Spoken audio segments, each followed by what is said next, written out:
Assalamualaikum warahmatullahi wabarakatuh. Saudaraku seiman, para pendengar dimanapun Anda berada, Alhamdulillah sebagaimana yang kami sampaikan di kesempatan sore yang berbahagia ini, kita akan simak dan ikuti kembali secara langsung kajian ilmiah kita dari Syarah Riyadhus Shalihin karya Al-Imam An-Nawawi rahimahullahu ta'ala, disampaikan secara langsung oleh Fadilatul Syekh Abdul Razak bin Abdul Muhsin Al-Badr hafirullah. Dan Alhamdulillah beliau saat ini telah terkoneksi dengan kita. Kita akan coba untuk menyapa beliau. Assalamualaikum warahmatullahi wabarakatuh ya Fadilatul Syekh. Waalaikumsalam warahmatullahi wabarakatuh. Ahlan wa marhaban bikum. Wa as'alullah azza wa jal an yaktub lana jami'an التوفيق والسداد. وهذه الحلقة نقدمها لإخواننا المستمعين وأنا الآن في مكة إلى جوار بيت الله الحرام، وقد دعوت لإخواني جميعا أن يبارك فيهم وأن ينفعنا جميعا بما نقول ونسمع، وأن يوفقنا لكل خير، وأن يجمعنا دائما على البر والتقوى، إنه تبارك وتعالى سميع قريب مجيب. Jazakallah khairan ya Syekh. Kami ucapkan terima kasih, dan para pendengar dimanapun Anda berada, saat ini Syekh berada di kota Makkah Al-Mukarramah di sisi Ka'bah. Semoga Allah Subhanahu wa taala memberkahi beliau, memberkahi waktu-waktu beliau, dan memberkahi serta menjaga beliau beserta keluarga. Fal'an ayuhal mustami'un al-kiram nastami ila dars ma'a Fadilatul Syekh, alaihi falyatafaddal mashkura. الحمد لله رب العالمين، وأشهد أن لا إله إلا الله وحده لا شريك له، وأشهد أن محمدا عبده ورسوله صلى الله وسلم عليه وعلى آله وأصحابه أجمعين. أما بعد، أيها الإخوة المستمعون الكرام، لا زلنا في باب المجاهدة من كتاب رياض الصالحين للإمام النووي رحمه الله تعالى، ووصلنا إلى حديث أبي مسعود عقبة بن عمرو الأنصاري البدري رضي الله عنه قال: لما نزلت آية الصدقة كنا نحامل على ظهورنا، فجاء رجل فتصدق بشيء كثير فقالوا مراء، وجاء رجل آخر فتصدق بصاع فقالوا إن الله لغني عن صاع هذا، فنزلت: الذين يلمزون المتطوعين من المؤمنين في الصدقات والذين لا يجدون إلا جهدهم، متفق عليه. هذا لفظ البخاري.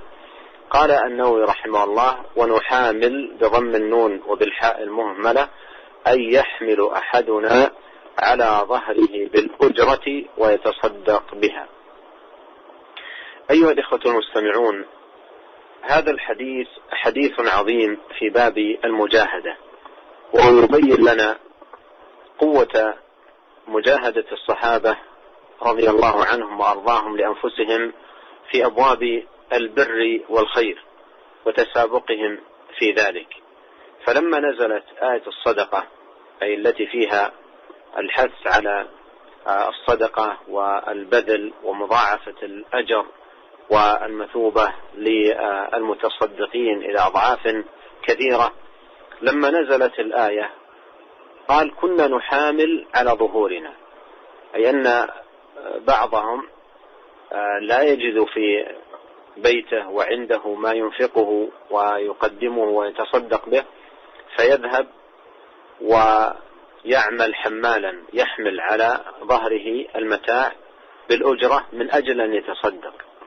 وهذا من الدلائل العظيمة على رغبة الصحابة رضي الله عنهم في الخير وشدة حرصهم عليه. فالواحد منهم لا يجد شيئا ينفقه فيعمل بأن يكون حمالا يحمل على ظهره من أجل أن يكتسب قليلا من المال ليتصدق به رغبة في الأجر وحرصا على الثواب.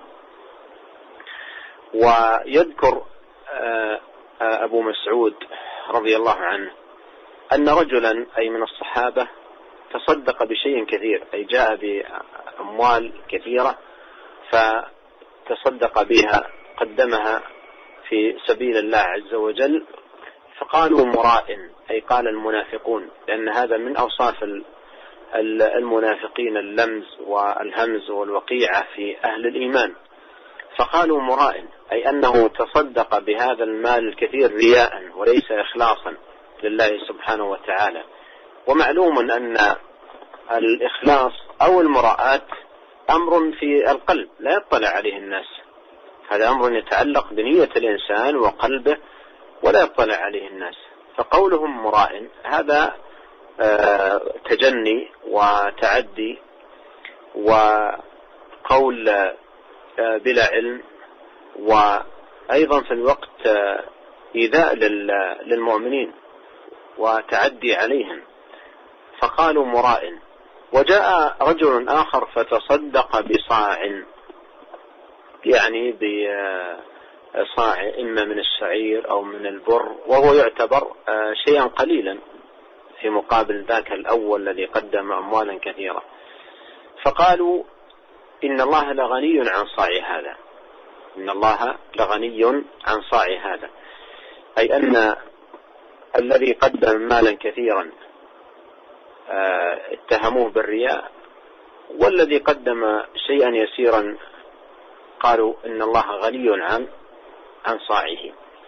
فنزل قول الله سبحانه وتعالى: الذين يلمزون المتطوعين من المؤمنين في الصدقات والذين لا يجدون إلا جهدهم، أي أنهم يلمزون هؤلاء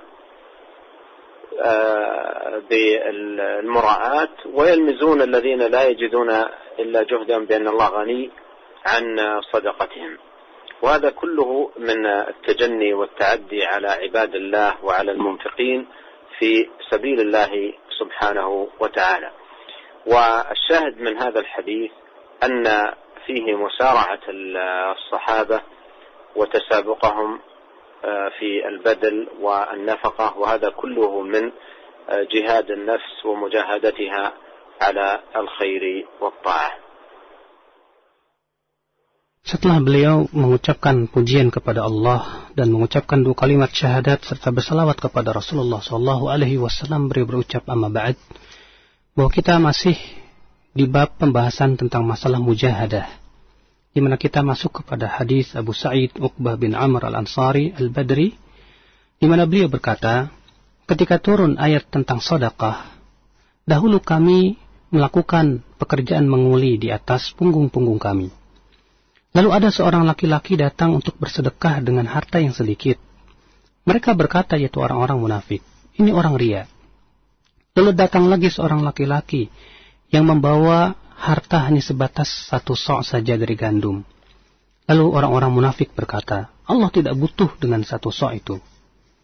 Maka Allah pun turunkan firman-Nya dalam surat At-Taubah ayat 79, Alladzina yalmizuna al-mutawwi'ina minal mu'minina fis sadaqat walladzina la yajiduna illa juhdahum. Orang-orang munafikin itu mereka menghina orang-orang yang berusaha untuk bersedekah dari kalangan kaum mukminin, dan mereka juga menghina orang-orang yang tidak mendapatkan kecuali usaha mereka. Hadis ini dikeluarkan oleh Bukhari dan Muslim, dan hadis ini adalah lafaz daripada Imam Bukhari. Imam Nawawi rahimahullah ketika menafsirkan makna nuhamil di sini, artinya seseorang yaitu membawa barang-barang di pasar untuk apa? Dia bawa, dia dipanggul di atas pundaknya, kemudian hasilnya dia sedekahkan kepada manusia. Kata beliau, saudara-saudaraku sekalian, hadis ini agung sekali, yang menunjukkan dan menjelaskan tentang bagaimana kekuatan mujahadah para sahabat, berjihadnya para sahabat Rasulullah SAW untuk mendapatkan pintu-pintu kebaikan. Bagaimana mereka begitu sangat berlomba-lomba untuk mendapatkan kebaikan-kebaikan tersebut. Ketika turun ayat sedekah ini, Uqbah bin Amr al-Ansari yaitu Abu Mas'ud berkata bahwa kami dahulu melakukan perbuatan menguli. Apa itu? Yaitu seseorang tidak mendapatkan apa-apa untuk dia sedekahkan di rumahnya. Lalu kemudian dia pun pergi ke pasar untuk menjadi kuli-kuli yang akan membawa di atas punggung-punggung dan pundak-pundak mereka barang-barang yang berat. Nah kemudian ketika mereka mendapatkan upahnya, maka mereka pun sedekahkan kepada fakir miskin. Ini menunjukkan, kata beliau, bukti betapa mereka sangat semangat sekali. Ya untuk apa? Ya untuk beramal soleh. Betapa mereka sangat semangat sekali untuk mendapatkan pahala yang besar di sisi Allah Subhanahu wa Ta'ala. Abu Mas'ud menyebutkan di sini, ya, tentang kisah mereka yang bersedekah. Di antara sahabat ada yang sedekah dengan harta yang banyak, di mana ia persembahkan semuanya di jalan Allah Subhanahu wa Ta'ala, harta yang banyak tersebut. Namun apa yang terjadi? Orang-orang munafik, di mana orang munafik, ya akhi, ya, sifatnya adalah selalu melecehkan, meledek orang-orang yang beriman. Apa kata mereka? Itu orang riya. Ya, padahal masalah keikhlasan kan hati, ya, tempatnya di hati. Manusia tidak mengetahui apakah riya atau tidak. Ya, tapi kemudian, ya, memang dasar orang-orang munafik yang tidak suka kepada orang-orang yang beriman. Selalu ketika mereka melihat ada orang yang berbuat kebaikan, diledeknya, dihinanya. Ini merupakan perkataan tanpa ilmu. Bahkan ini menyakiti hati kaum mukminin, kata beliau.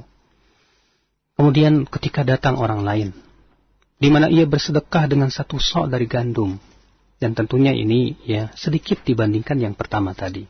Apa kata orang-orang munafik? Allah tidak butuh kepada sokmu itu. Ya. Artinya orang-orang munafik itu ketika melihat ada orang membawa harta yang banyak, malah dituduh dengan riya. Ketika ia melihat orang yang membawa harta yang sedikit, mereka malah meledek dan berkata, Allah tidak butuh kepada sedekahmu itu. Maka kemudian Allah, ya, turunkan firman-Nya, alladzina yalmizuna al-mutawwi'ina minal mu'minina fis sadaqat. Yaitu orang-orang yang meledek, yang melecehkan orang-orang yang berusaha bertatawu, yang melakukan, ya, sedekah-sedekah yang sunnah dari kalangan kaum mukminin. Dan mereka juga meledek orang-orang yang tidak mendapatkan kecuali, ya, usaha mereka tersebut. Semua ini, ya, termasuk, ya, perbuatan-perbuatan orang-orang munafik menyakiti para hamba-hamba Allah Subhanahu wa Ta'ala. Yang jelas kata beliau, ya, syahid daripada hadis ini bahwa para sahabat begitu sangat berlomba-lomba di dalam memberikan nafkah, dalam memberikan kemampuan mereka, ya, berlomba-lomba mencari kebaikan, mendulang pahala yang besar di sisi Allah Subhanahu wa Ta'ala. Naam, ya. وهذه الآية الكريمة هي في سورة التوبة، وسورة التوبة تسمى الفاضحة، لأن الله سبحانه وتعالى في تلك السورة العظيمة فضح المنافقين بكشف مخازيهم وإظهار قبائحهم وشنائعهم وأعمالهم السيئة، بذكر الأوصاف التي يتصفون بها. ولهذا نجد في سورة التوبة آيات كثيرة فيها ومنهم كذا ومنهم كذا، أو كما في هذه الآية الذين كذا، في عد لأوصاف المنافقين.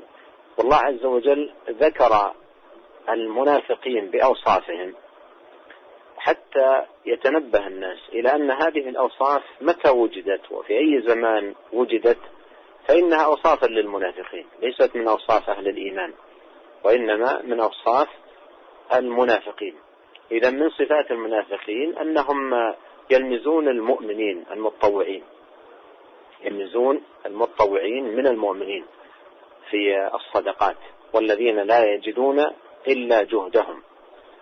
قال جل وعلا فيسخرون منهم سخر الله منهم ولهم عذاب أليم، أي أن هذه صفة للمنافقين في أي وقت وفي أي زمان، السخرية من المؤمنين والاستهزاء بهم حتى في الأعمال الصالحة. إذا تصدقوا وقدموا الأموال والنفقات في سبيل الله أيضا يسخرون منهم ويستهزئون بهم، إما يقولون هذا مرائي أو يقولون هذا كذا إلى غير ذلك من الألفاظ والكلمات التي يأتون بها سخرية للمؤمنين. ومن يتأمل هذه الآية يجد فيها إشارة إلى أن أهل النفاق جمعوا بين عدة محاذير، منها أنهم يحرصون على تتبع أحوال المؤمنين، ويحرصون على أن يجدوا مقالا يقولونه فيهم.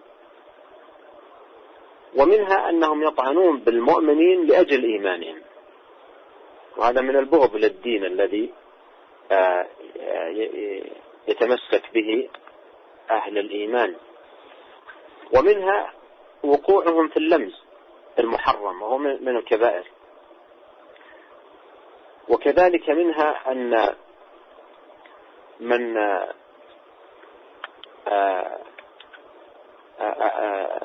أوصافهم أنهم يحكمون على ما في القلب، وهذا رجم بالظن وحكم على الغيب وغلط فادح، لأن عندما يقول فلان مرائي الرياء مكانه القلب،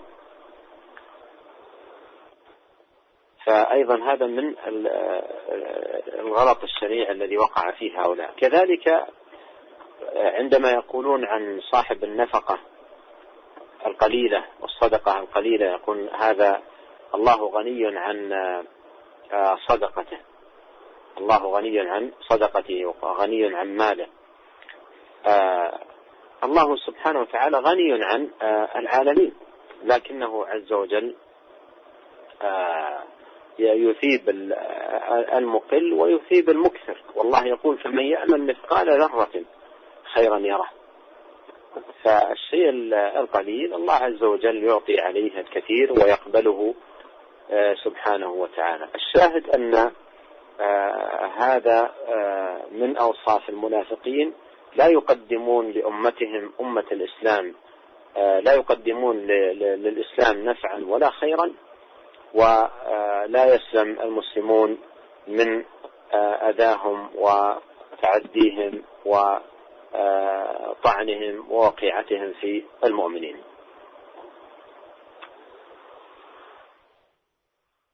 Kata beliau, ayat tersebut terdapat di dalam surat At-Taubah.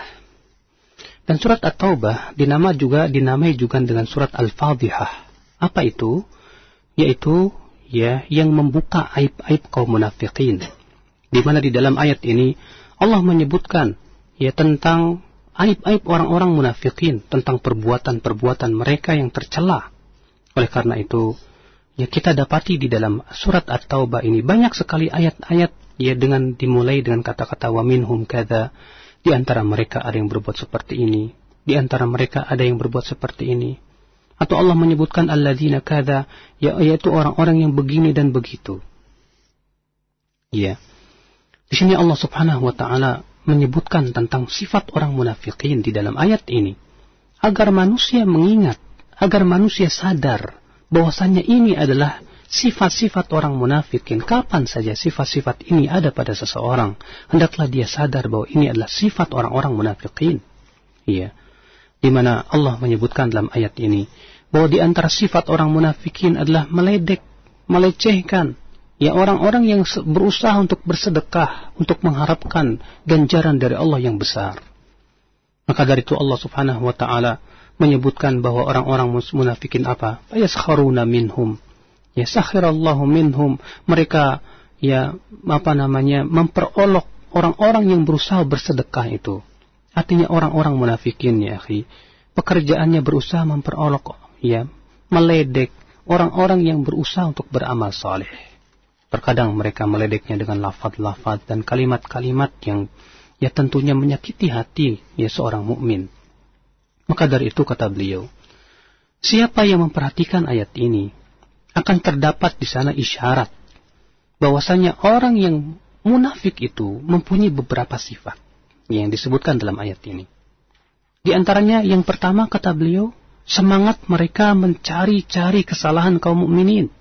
Semangat mereka berusaha mencari-cari aib kaum mukminin. Entah itu berupa perkataan, entah itu perbuatan. Sedikit saja ada kesalahan pada seorang mukmin, segera mereka sebarkan, segera mereka berikan aksi-aksi yang subhanallah yang menyakiti kaum mukminin. Kemudian di antara sifat orang munafik yang ada di dalam hadis ini, di dalam ayat ini, bahwasanya orang-orang munafikin mereka menikam kaum mukminin, menghina kaum mukminin disebabkan oleh keimanan mereka. itu disebabkan karena kebencian mereka terhadap iman, disebabkan kebencian mereka dan kedengkian mereka ya terhadap kaum mukminin. Demikian pula ya ketika mereka meledek kaum mukminin, yang menunjukkan akan kemunafikan di hati mereka. Di antaranya juga kata beliau bahwa mereka itu suka menghukumi orang dengan apa yang ada di hatinya. Ya, mereka menghukumi orang dengan dugaan-dugaan. Mereka suka menghukumi sesuatu yang sifatnya gaib dengan mengatakan si fulan ya orangnya ria. Padahal kan kata beliau, ria itu tempatnya di hati. Demikian pula mereka berkata, ya ketika mengomentari orang-orang yang membawa harta yang sedikit, bahwa Allah tidak butuh kepada sedekahnya. Ya, betul memang Allah tidak butuh kepada siapapun juga, akan tetapi ingat, Allah terkadang memberikan pahala yang besar ya kepada orang yang bersedekah dengan kecil karena keikhlasannya. Yang jelas kata beliau, syahid daripada ayat ini bahwasanya di antara sifat orang-orang munafik ya, di mana mereka sifatnya itu sifat yang keji, sama sekali tidak memberikan kebaikan untuk Islam, sama sekali tidak memberikan manfaat ya untuk kaum muslimin. Bahkan tidak ada satupun kaum muslimin yang selamat dari cercaan mereka. Tidak ada kata beliau satupun kaum muslimin yang selamat dari apa? Ya, daripada gangguan mereka dan penyakitan hati mereka. Sebab demikian kata beliau bahwa orang-orang munafik itu senantiasa mencari-cari kesalahan kaum mukminin. Nah. ثم أورد الإمام النووي رحمه الله تعالى حديث أبي ذر جندب ابن جنادة رضي الله عنه، وهو آخر حديث ساقه رحمه الله تعالى في باب المجاهدة من كتابه رياض الصالحين عن النبي صلى الله عليه وسلم فيما يرويه عن الله تبارك وتعالى أنه قال: يا عبادي إني حرمت الظلم على نفسي وجعلته بينكم محرما فلا تظالموا. يا عبادي كلكم ضال إلا من هديته فاستهدوني أهدكم. يا عبادي كلكم جائع إلا من أطعمته فاستطعموني أطعمكم. يا عبادي كلكم عار إلا من كسوته فاستكسوني أكسكم. يا عبادي إنكم تخطئون بالليل والنهار وأنا أغفر الذنوب جميعا فاستغفروني أغفر لكم. يا عبادي إنكم لن تبلغوا ضري فتضروني ولن تبلغوا نفعي فتنفعوني. يا عبادي لو أن أولكم وآخركم وإنسكم وجنكم كانوا على أتقى قلب رجل واحد منكم ما زاد ذلك في ملكي شيئا. يا عبادي لو أن أولكم وآخركم وإنسكم وجنكم كانوا على أفجر قلب رجل واحد منكم ما نقص ذلك من ملكي شيئا. يا عبادي لو أن أولكم وآخركم وإنسكم وجنكم قاموا في صعيد واحد فسألوني فأعطيت كل إنسان مسألته ما نقص ذلك مما عندي إلا كما ينقص المخيط إذا أدخل البحر. يا عبادي إنما هي أعمالكم أحصيها لكم ثم أوفيكم إياها فمن وجد خيرا فليحمد الله ومن وجد غير ذلك فلا يلومن إلا نفسه. قال سعيد، وسعيد مرة في إسناد الحديث وهو سعيد بن عبد العزيز. قال سعيد: كان أبو إدريس أي الخولاني إذا حدث بهذا الحديث جثى على ركبتيه. الحديث رواه مسلم، ومعنى جثى على ركبتيه أي جلس على ركبتيه من عظمة شأن هذا الحديث ومكانته العلية الرفيعة. يقول النووي رحمه الله: وروينا عن الإمام أحمد بن حنبل رحمه الله قال: ليس لأهل الشام حديث أشرف من هذا الحديث. وهذا أيضا ذكره الإمام أحمد تنبيها على مكانة هذا الحديث العظيمة ومنزلته العلية. وهذا الحديث حديث قدسي يرويه النبي صلى الله عليه وسلم عن ربه، وهو مشتمل على نداءات من الرحمن سبحانه وتعالى. ولو عددنا النداءات التي جاءت في هذا الحديث نجد أنها 10 نداءات كلها يقول فيها الرب العظيم سبحانه يا عبادي، ينادي عباده. فيا عبادي 10 مرات تكررت، أي أن نداءات الرحمن في هذا الحديث العظيم تكررت 10 مرات. وهذا أيها الإخوة الكرام مما يحفز القلوب ويجعل النفوس تقبل على سماع كلام الرحمن سبحانه وتعالى لتكون ممتثلة منقادة مطيعة لله سبحانه وتعالى فيما يدعو عباده إليه. وقد جمع هذا الحديث أبوابا عظيمة من أبواب الخير والبركة في الدنيا والآخرة. Kemudian Al-Imam An-Nawawi rahimahullah menyebutkan hadis Abu Dzar Jundub bin Junadah dari Nabi sallallahu alaihi wasallam dalam apa yang beliau riwayatkan dari Allah Subhanahu wa taala, Allah tabaraka wa taala yang maha mulia lagi maha tinggi, bahwa Allah berfirman, "Ya ibadi, wahai hambaku, inni haramtu dzulma 'ala nafsi, sesungguhnya aku mengharamkan kezaliman atas diriku, wa ja'altuhu bainakum muharrama, dan aku jadikan di antara kalian sebagai sesuatu yang haram. Fala tadzalamu, jangan kalian berbuat zalim. Ya ibadi, wahai hambaku, kullukum dhalun illa man hadaitu, setiap kalian sesat kecuali orang yang aku berikan hidayah. Fastahduni ahdikum, maka mintalah hidayah kepadaku, niscaya aku akan berikan hidayah kepada kalian. Ya ibadi, hai hambaku, kullukum ja'iun illa man at'amtuhu, setiap kalian itu lapar kecuali orang yang aku berikan makan kepada dia. Fastaf'imuni ut'imkum, maka mintalah makan kepadaku, niscaya aku akan berikan makan kepada kalian. Ya ibadi, wahai hambaku, kullukum 'arin illa man kasautu fastaksuni aksukum, setiap kalian itu, kata Allah, ia telanjang kecuali orang yang aku berikan pakaian, maka mintalah pakaian kepadaku, niscaya aku akan berikan kepada kamu pakaian. Ya ibadi, wahai hambaku, innakum tukhti'una bil-laili wan-nahar, kalian itu selalu berbuat salah di waktu malam dan siang. Wa ana aghfiru dzunuba jami'a, sementara aku mengampuni semua dosa.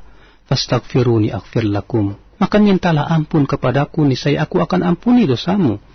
Ya ibadi, wahai hambaku, innakum lan tablughu dhurri fatadurruni, kalian tidak akan mampu untuk memberikan mudarat kepada diriku. Walan tablughu naf'i fatanfa'uni, kalian pun tidak akan mampu memberikan manfaat kepada diriku. Ya ibadi, hai hambaku, lau anna awwalakum wa akhirakum, kalaulah generasi awal kalian dan generasi akhir kalian, manusia dan jin kalian, semuanya di atas ketakwaan hati seorang laki-laki di antara kalian, ma zada dzalika fi mulki syai'a, itu semua tidak akan menambah kerajaanku sedikit pun juga. Ya ibadi, hai hambaku, lau anna awwalakum wa akhirakum wa insakum wa jinnakum, kalaulah generasi awal kalian dan generasi akhir kalian, manusia dan jin kalian, semuanya di atas seburuk-buruknya hati seseorang di antara kalian, ma naqasa dzalika min mulki syai'a, itu semua tidak akan mengurangi kerajaanku, kata Allah. Ya ibadi, hai hambaku, kalaulah generasi awal kalian, generasi akhir kalian, manusia dan jin kalian, qamu fi sa'idin wahid, mereka semua berkumpul di sebuah tanah lapang, fasa'aluni, lalu mereka semua minta kepadaku, fa'ataitu kulla insanin mas'alatahu, lalu aku mengabulkan setiap doa daripada mereka semuanya. Ma naqasa dzalika mimma indi, itu semua, kata Allah, tidak mengurangi sama sekali kekayaanku, kecuali seperti apa? Ya kama yanqusul mikhyatu idza udkhila al-bahra, kecuali seperti jarum yang dimasukkan ke dalam laut kemudian diangkat kembali, seperti itulah berkurangnya. Wahai hambaku, kata Allah, innama hiya a'malukum uhsiha lakum, sesungguhnya ia adalah amalan-amalan kamu yang aku akan hitung buat kamu. Thumma uwaffikum iyyaha, lalu aku akan berikan balasan kepada kalian. Faman wajada khairan falyahmadillah, siapa yang mendapatkan kebaikan balasannya, hendaklah ia memuji Allah. Wa man wajada ghaira dzalik, siapa yang mendapatkan malah keburukan balasannya, fala yalumanna illa nafsah, jangan ia mencerca kecuali dirinya sendiri. Berkata Sa'id, dan telah lewat kata beliau bahwa Sa'id yang dimaksud adalah Sa'id bin Abdul Aziz. Ia berkata, adalah Abu Idris yaitu Al-Khawlani. Apabila menyampaikan hadis ini, beliau menyampaikannya sambil duduk di atas lututnya. Dikeluarkan oleh Muslim. Dan diriwayatkan kepada kami dari Imam Ahmad bin Hanbal, ia berkata, bahwa tidak ada penduduk Syam, dalam periwayatan hadis yang lebih mulia daripada hadis ini. Abu Idris, ketika menyampaikan hadis ini sampai duduk di atas, berdiri di atas lututnya. Kenapa ya akhi? Karena mengagungkan hadis ini, betapa agungnya hadis ini. Demikian pula Imam Ahmad bin Hanbal menyebutkan, tentang masalah ini karena keagungan hadis ini, kata beliau. Di mana hadis ini adalah hadis qudsi yang mengandung seruan-seruan Allah yang Rahman. Kalaulah kita hitung di dalam hadis ini, kata beliau, banyak sekali, bahkan beberapa, bahkan 10 kali Allah subhanahu wa ta'ala memanggil hambanya, semuanya dengan ucapan ya ibadi, wahai hambaku, wahai hambaku. 10 kali Allah subhanahu wa ta'ala mengulang-ulang dalam hadis qudsi ini. Dan tentunya, kata beliau, semua ini membuat hati kita tergugah dan siap-siap untuk mendengarkan apa yang akan difirmankan oleh Allah subhanahu wa ta'ala, sehingga pada waktu itu hati kita menjadi tunduk. Hati kita pada waktu itu siap untuk mendengarkan dan melaksanakan perintah-perintah Allah subhanahu wa ta'ala. Dan hadis ini, kata beliau, mencakup pintu-pintu kebaikan, demikian pula faidah-faidah yang banyak, dan beliau akan kembali membahasnya insyaallah. Naam, Syekh. الجملة الأولى من هذا الحديث هي قوله سبحانه يا عبادي إني حرمت الظلم على نفسي وجعلته بينكم محرما فلا تظالموا. وقوله إني حرمت الظلم على نفسي أي لا أظلم أحدا، لا بزيادة سيئات عليه ولا أيضا بنقصان حسنات، كما قال الله عز وجل ومن يعمل من الصالحات وهو مؤمن فلا يخاف ظلما ولا هضما. ظلما بزيادة في سيئاته وهضما بنقص من حسناته، فالله عز وجل لا يظلم أحدا وما ربك بظلام للعبيد، وجعله بين العباد محرما، أي حرم على العباد أن يظلم بعضهم بعضا سواء في الدماء أو الأموال أو الأعراض. وهذه هي المجالات التي يكون فيها الظلم، إما أن يظلم غيره في ماله أو في عرضه أو في دمه. والنبي عليه الصلاة والسلام قال إن دماءكم وأموالكم وأعراضكم عليكم حرام كحرمة يومكم هذا. قال ذلكم عليه الصلاة والسلام في حجة الوداع. فالشاهد أن الظلم محرم، ظلم العباد بعضهم لبعض سواء في أنفسهم أو في أموالهم أو في أعراضهم، والظلم ظلمات يوم القيامة كما جاء بذلكم الحديث عن رسول الله صلى الله عليه وسلم. Kemudian kata beliau, kalimat pertama yaitu firman Allah subhanahu wa ta'ala dalam hadis qudsi ini, ya ibadi inni haramtu dhulma ala nafsi wa ja'altuhu bainakum muharrama fala tadhalamu. Wahai hambaku, sesungguhnya aku mengharamkan kezaliman atas diriku dan aku jadikan di antara kalian sebagai sesuatu yang haram, maka jangan kalian saling menzalimi. Artinya bahwa aku tidak pernah menzalimi hambaku dengan menambahkan keburukannya atau mengurangi kebaikannya. Ya, sebagaimana Allah subhanahu wa ta'ala berfirman dalam suatu ayat yang disebutkan di situ, fala yakhafu dzulma, ya, bahwa dia tidak akan pernah takut akan kezaliman dari Allah subhanahu wa ta'ala. Allah tak pernah menzalimi hambanya. Allah berfirman, wa ma rabbuka bidzallami lil abid, dan tidaklah Rabbmu itu menzalimi hamba-hambanya. Lalu Rasulullah Allah berfirman, wa ja'ala muharraman, artinya Allah menjadikan kezaliman itu sebagai sesuatu yang haram. Baik kezaliman di dalam masalah darah, ataupun kezaliman yang berhubungan dengan masalah harta, ataupun kezaliman yang berhubungan dengan masalah kehormatan seseorang. Sebagaimana Nabi SAW, ya di dalam haji wada, waktu itu Rasulullah SAW bersabda, Inna dima'akum wa amwalakum wa a'radakum haramun alaikum. Sesungguhnya darah kalian, harta kalian, kehormatan kalian haram atas kalian. Seperti haramnya di hari ini, di bulan ini, dan di negeri ini. Di mana syahid daripada hadis ini, kata beliau, bahwa kezaliman itu diharamkan. Ya baik, ya kezaliman yang menimpa pada diri seseorang, baik itu yang menimpa kehormatan seseorang, darah seseorang, demikian pula harta seseorang. Dan Nabi SAW mengingatkan bahwa kezaliman itu adalah kegelapan kelak pada hari kiamat. Beliau bersabda, "Adz-dzulmu dzulumat yaumal qiyamah." Kezaliman itu, kata Allah, dzulumat, kegelapan ya kelak ya pada hari kiamat. Nah, Syekh. النداء الثاني قال يا عبادي كلكم ضال إلا من هديته فاستهدوني أهدكم. وهذا فيه أن العبد فقير إلى الله سبحانه وتعالى في هدايته واستقامته وطاعته. لا يمكن أن يكون مطيعا لله مهتديا إلا إذا هداه الله سبحانه وتعالى.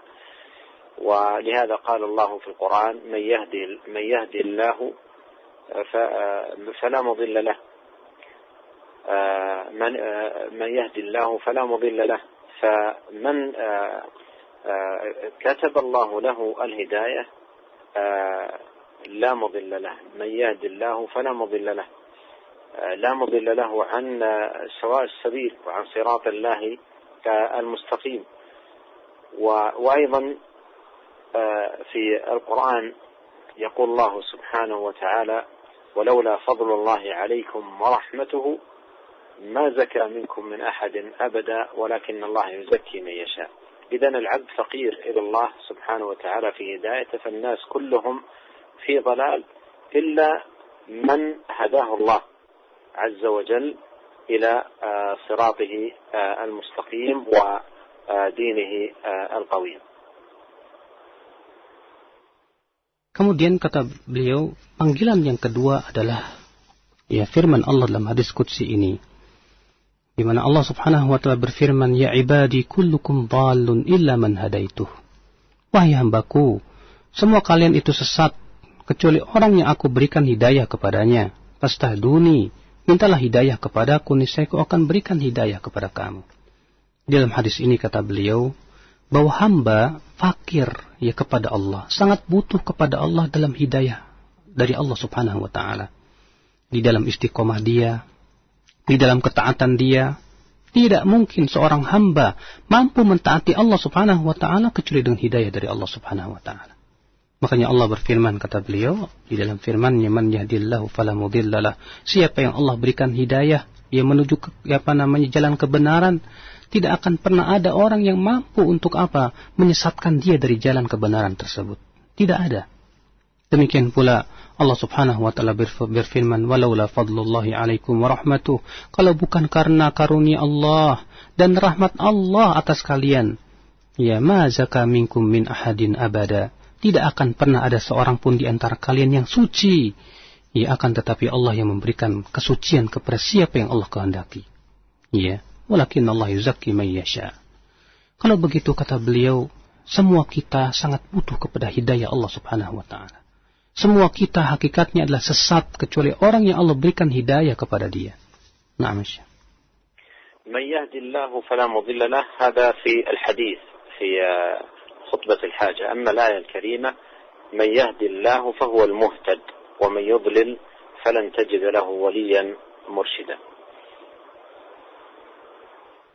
Kemudian beliau tadi mengingatkan bahwa ya lafaz man yahdillahu fala mudhillalah itu adalah hadis, ya bukan ayat. Adapun di dalam ayat adalah firman Allah, may yahdillahu fahuwal muhtadi, ya barang siapa yang Allah memberikan hidayah kepada dia, maka dialah orang yang mendapatkan petunjuk. Ya, dan siapa yang Allah sesatkan, maka tidak ada orang yang bisa memberikan hidayah kepada dia. Nah, ثم النداء الثالث قال يا عبادي كلكم جائع إلا من أطعمته فاستطعموني أطعمكم. وهذا فيه افتقار العبد إلى الله عز وجل في غذائه وطعامه وشرابه، وأنه لا يمكن أن ينال طعاما أو أن يحصل رزقا إلا إذا من الله سبحانه وتعالى عليه بذلك.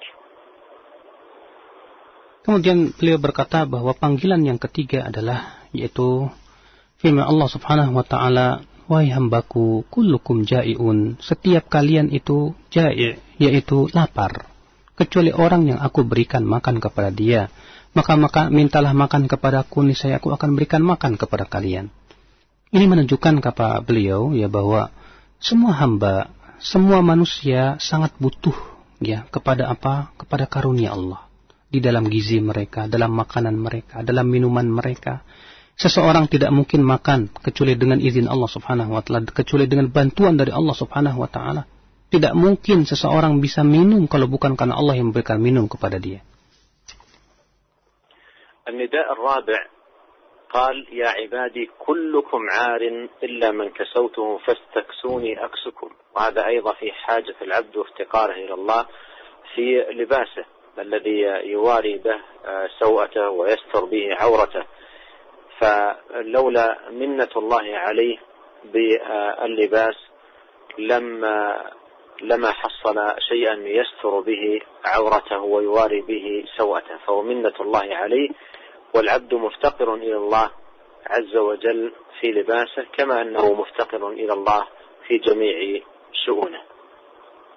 Kemudian kata beliau, panggilan yang keempat yaitu firman Allah Subhanahu wa taala, hai hambaku, kullukum arin, setiap kalian itu telanjang, kecuali orang yang aku berikan pakaian kepadanya. Maka mintalah pakaian kepadaku, niscaya aku akan berikan pakaian kepadanya. Ini menunjukkan juga betapa hamba sangat butuh kepada Allah dalam pakaiannya. Karena Allah yang menutup ya auratnya. Allah juga yang memberikan pakaian kepada dia. Ya dengan pakaian itu dia bisa menutup ya auratnya tersebut.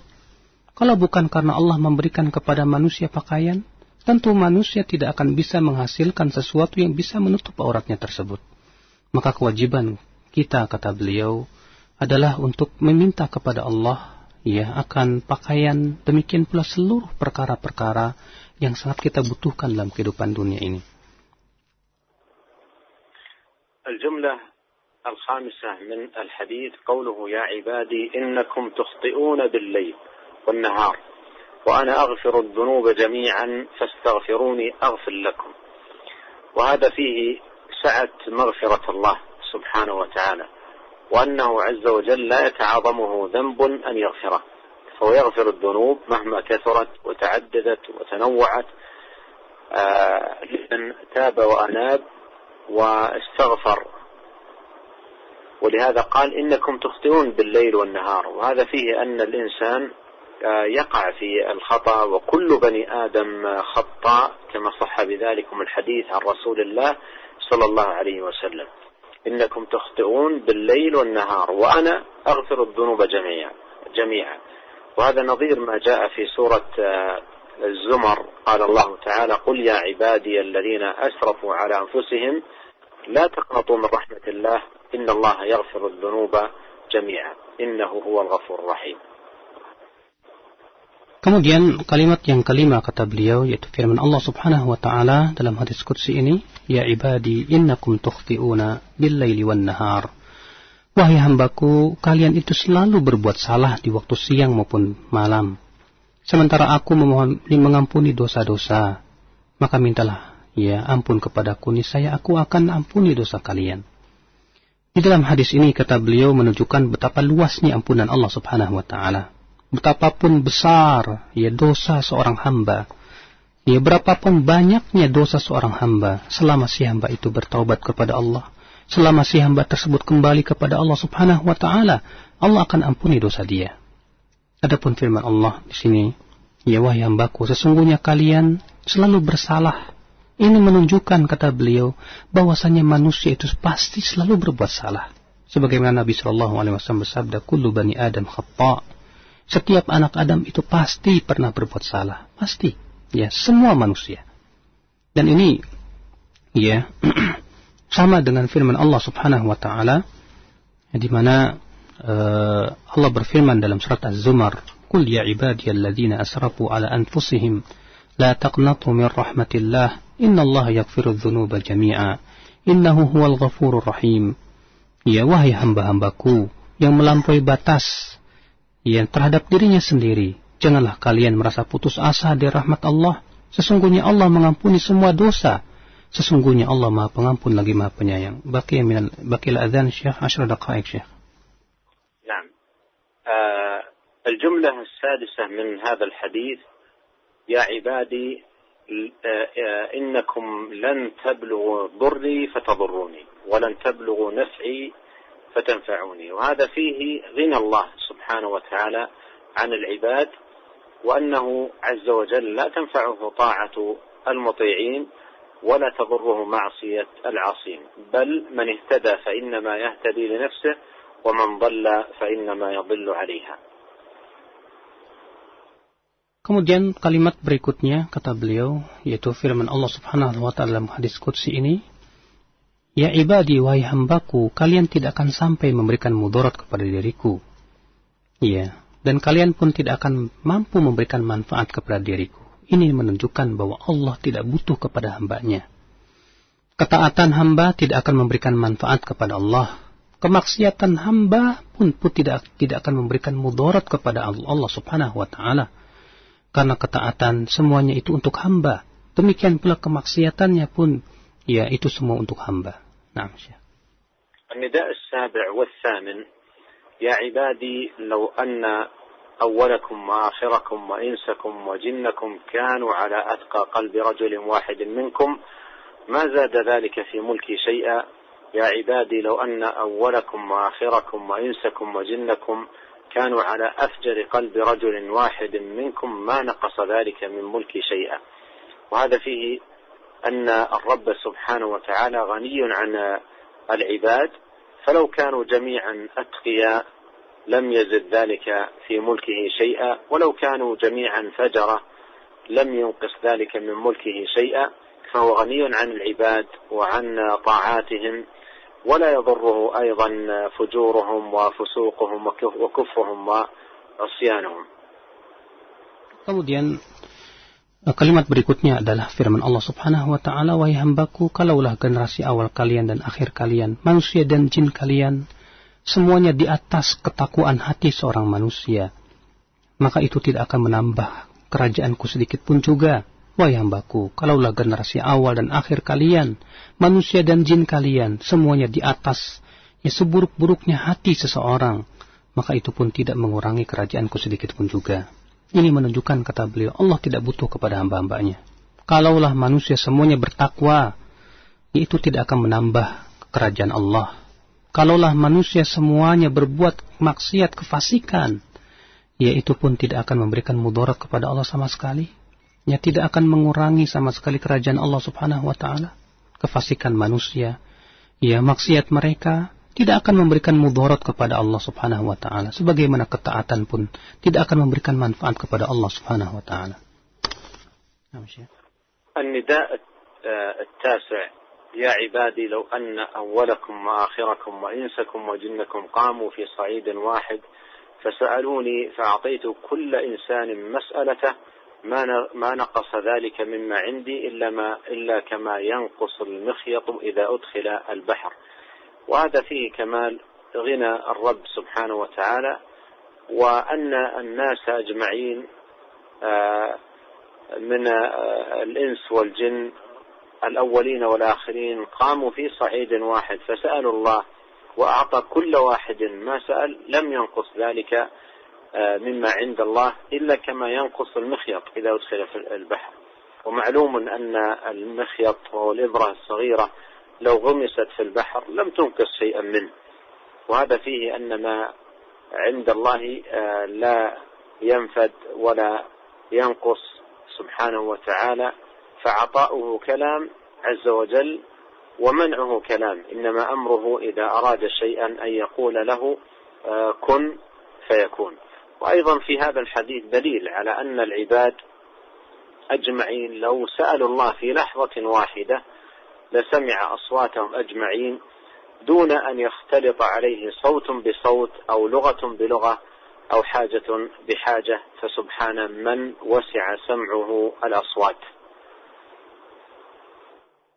Kemudian panggilan yang ke-9 yaitu kata beliau, ya, Allah Subhanahu wa taala berfirman di dalam hadis qudsi ini, ya ibadi wahai hambaku, kalaulah generasi awal kalian dan akhir kalian, manusia dan jin kalian semuanya berdiri di sebuah lapang, tanah yang lapang, semuanya minta kepadaku, lalu aku berikan semua permintaannya satu persatu, maka itu tidak akan mengurangi apa yang ada di sisiku kecuali seperti apa? Seperti jarum yang dimasukkan ke dalam lautan, seperti itulah berkurangnya. Di dalam hadis ini kata beliau menunjukkan akan kekayaan Allah Subhanahu wa taala dan bahwasanya manusia seluruhnya, demikian pula jin semuanya, dari awal sampai akhir, kalaulah mereka semuanya minta kepada Allah Subhanahu wa taala, ya lalu kemudian setiap permintaan mereka dikabulkan oleh Allah Subhanahu wa taala, maka hal itu tidak akan mengurangi sama sekali ya kekayaan Allah, kecuali seperti apa? Ya jarum yang dimasukkan ke dalam lautan. Padahal ya, jarum kalau kita masukkan ke dalam lautan, kata beliau, itu sama sekali tidak mengurangi air laut yang ada. Ini menunjukkan bahwa apa yang ada di sisi Allah tak akan pernah ada habis-habisnya, karena Allah Maha Kaya. Karena pemberian Allah itu adalah ya kalam. Demikian pula ya Allah pun tidak memberi sifatnya dengan kalam. Di mana Allah Subhanahu wa taala berfirman, "Idza arada syai'an an yaqula lahu kun fayakun." Apabila Allah menginginkan sesuatu, ya maka Allah mengucapkan kun, ya jadilah, fayakun, maka dia pun ya akan jadi. Dan hadis ini juga kata beliau merupakan dalil bahwa kalaulah semua manusia minta kepada Allah dalam satu waktu, berbicara dalam satu waktu, niscaya Allah akan mendengar mereka semuanya tanpa ya Allah merasa pusing ataupun bercampur dengan satu kata atau perkataan ini dengan perkataan itu. Allah mendengar dengan jelas setiap perkataan dari mereka masing-masing, walaupun mereka yang mengucapkan kata-kata mereka di satu waktu. Ya Maha Suci Allah Subhanahu wa taala yang pendengarannya meluasi segala macam suara. Nah. النداء العاشر والأخير يا عبادي إنما هي أعمالكم أحصيها لكم ثم أوفيكم إياها فمن وجد خيرا فليحمد الله ومن وجد غير ذلك فلا يلومن إلا نفسه. وهذا فيه أن الشأن كل الشأن في الأعمال، إنما هي أعمالكم، أي الشأن في فلاح العبد ونجاته أو خسرانه في العمل، إنما هي أعمالكم أحصيها لكم، أي أن أعمال العباد من خير وشر محصاة عليهم، أحصاه الله ونسوه، فهي محصاة عليهم، وسيجدون جميع الأعمال خيرها وشرها يوم لقاء الله سبحانه وتعالى وافية، وفيكم إياها، يعني يوم لقاء الله عز وجل. فمن وجد خيرا فليحمد الله، ومن وجد غير ذلك فلا يلومن إلا نفسه. وهذه الجملة الأخيرة من الحديث هي التي لأجلها أورد المصنف الإمام النووي رحمه الله هذا الحديث في باب المجاهدة، وأن الإنسان ينبغي عليه أن يجاهد نفسه على الأعمال والطاعات والعبادات، وأن يحرص على فعل الخيرات، لأن ذلك كله محصى ومكتوب وسيلقى الله سبحانه وتعالى به. فإذا المقام يحتاج من العبد مجاهدة عظيمة لتصلح أعماله وتزكو نفسه وتعظم استقامته على طاعة الله. والله عز وجل يقول: والذين جاهدوا فينا لنهدينهم سبلنا وإن الله لمع المحسنين. نسأل الله عز وجل أن يوفقنا أجمعين لمجاهدة أنفسنا على طاعته، وأن يوفقنا أجمعين لسديد الأقوال وصالح الأعمال، إنه سبحانه وتعالى سميع قريب مجيب. Kemudian panggilan yang ke-10 yang ini merupakan panggilan yang terakhir kata beliau, yaitu Allah Subhanahu wa taala berfirman dalam hadis qudsi ini, "Wahai hambaku, innama hiya a'malukum." Ia adalah amalan-amalan kalian yang aku akan hitung untuk kalian. Kemudian aku akan berikan balasannya kepada kalian. Siapa yang mendapatkan kebaikan, hendaklah ia memuji Allah. Dan siapa yang mendapatkan selain itu, maka jangan ia mencerca kecuali dirinya sendiri. Ini menunjukkan, kata beliau, bahwa urusan yang paling agung dalam permasalahan ini terletak pada amalan. Kebaikan seorang hamba, ruginya seorang hamba, itu terletak pada amalan dia. Allah berfirman, "Usiha", artinya aku akan hitung amalan-amalan kalian semuanya, yang kecil maupun yang besar. Ya. Kemudian Allah Subhanahu wa taala akan memberikan kepada mereka balasan-balasan pada hari ketika mereka bertemu dengan Allah Subhanahu wa taala. Tidak ada satupun keburukan sekecil apapun kecuali Allah akan berikan kepada dia balasannya. Kemudian Allah berfirman, "Faman wajada khairan falyahmadillah." Siapa yang mendapatkan kebaikan balasannya, maka dia hendaklah memuji Allah. Dan siapa yang mendapatkan selain itu, maka janganlah ia mencerca kecuali dirinya sendiri. Kalimat yang terakhir ini, kata beliau, yang diinginkan oleh Imam Nawawi, itu penulis buku ini, yang berhubungan dengan bab al-mujahadah. Itu bahwasanya selayaknya seorang manusia untuk berjihad melawan dirinya. Sebab kenapa? Sebab semua perbuatan kebaikannya akan dihitung oleh Allah. Semua perbuatan keburukannya akan dihitung oleh Allah Subhanahu wa taala. Ketika seorang hamba tahu bahwasanya amalannya akan dihitung kemudian diberikan balasan oleh Allah Subhanahu wa taala, betapa hamba sangat butuh kepada berjuang, mujahadah azimah, perjuangan yang agung untuk melawan diri kita, melawan hawa nafsu kita, agar senantiasa kita berusaha untuk istiqamah, sebagaimana Allah Subhanahu wa taala berfirman, "Walladzina jahadu fina lanahdiyannahum subulana." Dan orang-orang yang berjihad di jalan kami, niscaya kami akan berikan hidayah dia kepada jalan-jalan kami itu. Dan sesungguhnya Allah bersama orang-orang yang berbuat ihsan. Kita mohon kepada Allah, kata beliau, agar kita mampu diberikan kemampuan oleh Allah untuk melawan diri-diri kita bermujahadah, dan agar Allah memberikan kepada kita kelurusan perkataan dan perbuatan kita. نعم جزاك الله خيرا يا شيخ. قد حان أذان المغرب يا شيخ. نرجو من فضيلتكم الختام هذه المحاضرة.